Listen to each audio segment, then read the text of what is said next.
Good evening. The person of interest in the Jacob Wetterling case has entered a not guilty plea to 25 counts of child pornography. Investigators arrested Danny Heinrich last October. Court documents made public at the time revealed Heinrich was one of the earliest suspects in the Jacob Wetterling case.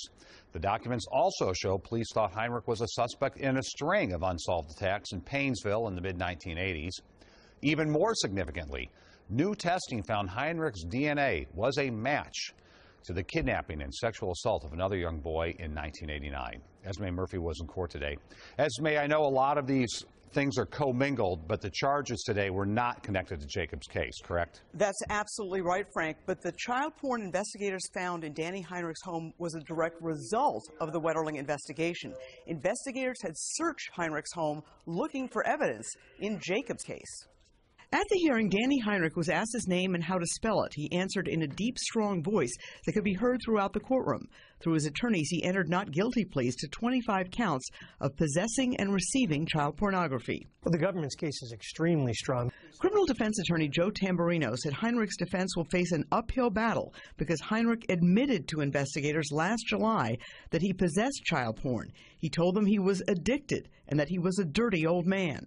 Some of the best evidence that you could ever use against the defendant is the defendant's own words. This is very damning evidence, no doubt. Last summer, new DNA testing matched Heinrich to the January 1989 abduction and sexual assault of then 12-year-old Jared Shirel. Despite the DNA match, Heinrich will not be prosecuted in Shirel's case because the statute of limitations has expired. Shirel was in court today.